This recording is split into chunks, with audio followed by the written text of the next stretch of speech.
get you our tale of the tape for this welterweight championship fight. Diaz is 2 years the elder, same numbers on reach. To get us started with the official introductions, Bruce Buffer.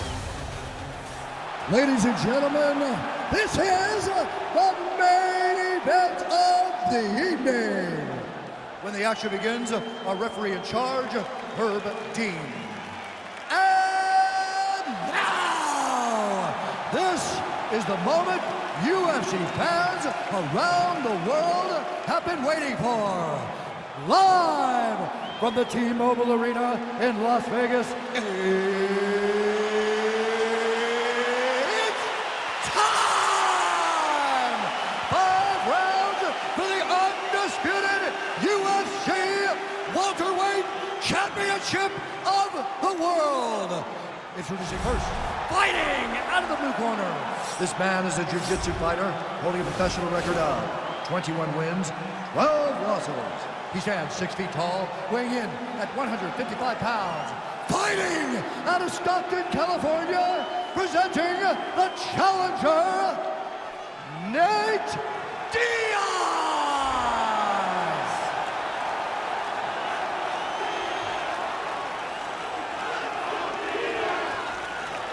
And now introducing the champion, fighting out of the red corner.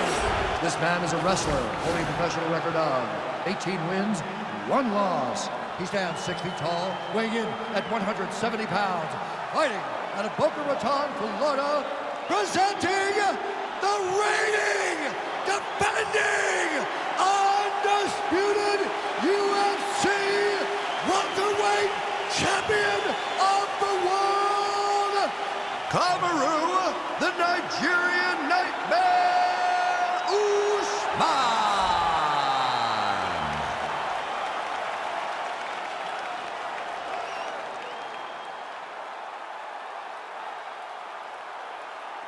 All right, this is for the championship. You've been given your instructions in the dressing room. Protect yourself at all times. Follow my instructions. We will have a clean fight. Touch gloves, let's make it official. They touch him up and we are underway.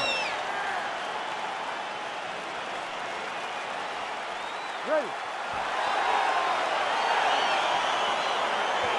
Ready to fight?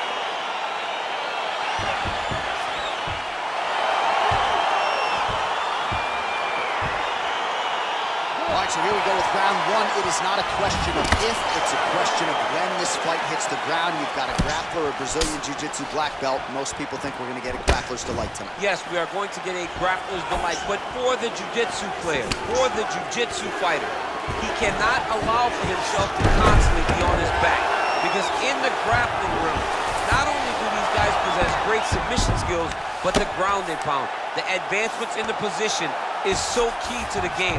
He has to make sure he's not thinking this is a jiu-jitsu match. This is a fight. Great punch. Single collar tie now.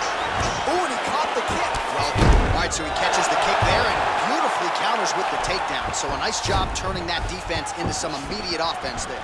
He did a great job of turning his defense into his offense, which you can see that he's done that time and time again. He drills that exact action, and it's worked in this instance.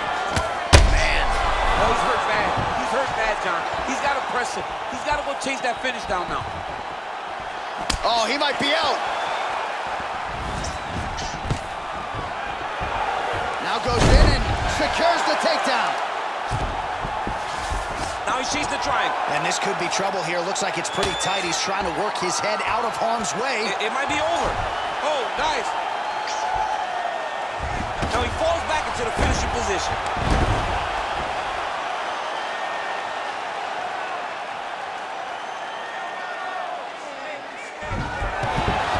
Not tapping out tonight. All right, side control now, DC. When you get side control in a fight, what are you looking at?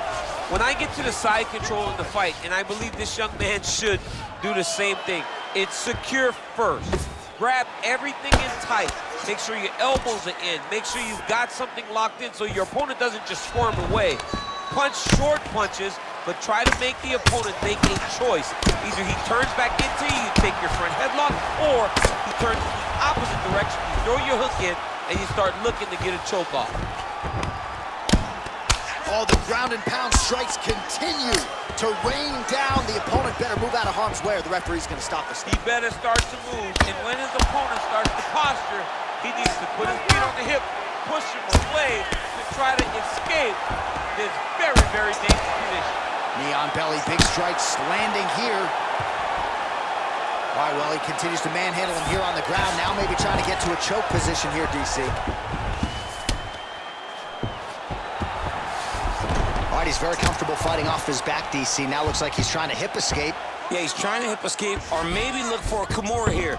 Well, you know, I don't like the gi very much, but I have an appreciation and a healthy one for these type of transitions. You can tell he's been in a gi at some point in his life with the way that he moves so freely. I'm skipping jiu-jitsu next week, too.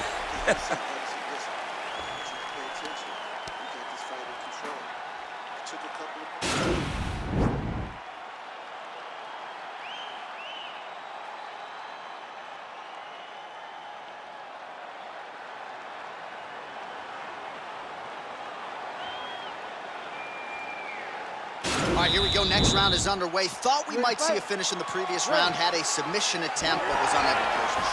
Wasn't able to finish the fight. Credit to his opponent having really, really good submission defense. Oh, collar tie. Well, he is... Another beautiful takedown land.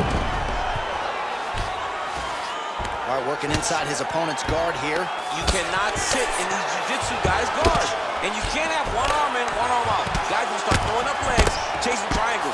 Outstanding ground and pound here. Somewhat of a lost art in MMA, at least in terms of making sure that every strike counts. Not an issue for him. He's making every single one of them count. He is not pity-patting. He's not touching.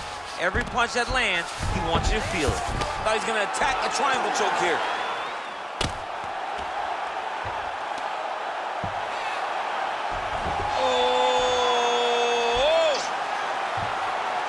Now he falls back into the finishing position. Brilliant submission defense there. All right, right into side control. Upper body strength figures to be put to good use here. Yes, absolutely. And you got to look for his opponent to turn back into him. He should chase guillotine, but the opponent turns to the opposite side. He can take his back, throw his hooks in, try to choke, or flatten him out and just go for the finish. 58 total strikes have landed for Kamaru Usman. Landing with 70% accuracy tonight against Nate Diaz. All right, so he lands another punch there, and he smells blood in the water, going right back at that cut. Absolutely. The opponent has a lot of scar tissue around the eyes. He was able to cut it open, and now he's just touching it over and over again. And they separate. Oh! He needs to start looking to finish now because he's got his opponent hurt very bad. Oh, big left. He might be out. Oh, and that one snapped the head back. The referee has seen enough. Winner by TKO. He mercifully stopped the fight. A great stoppage and a great performance by this young man.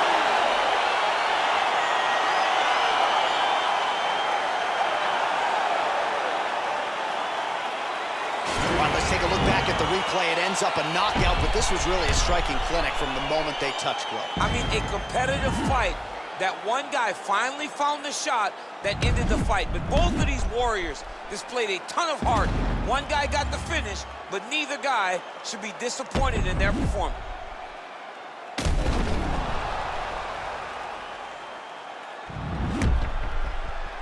Let's go inside the octagon to Bruce Buffer. Ladies and gentlemen, referee Herb Dean has called a stop to this contest at 3 minutes, 13 seconds of round number 2. Declaring the winner by knockout and still the undisputed UFC welterweight champion of the world, Kamaru, the Nigerian nightmare, Usman. All right, so there he is. He came in the hunted. He remains as such. Congrats to the still UFC welterweight champion. Big effort out of the incumbent here tonight. He has so much pride in being the UFC champion, and you see it in the effort that he puts in retaining his title. One of the best welterweight champions in UFC history.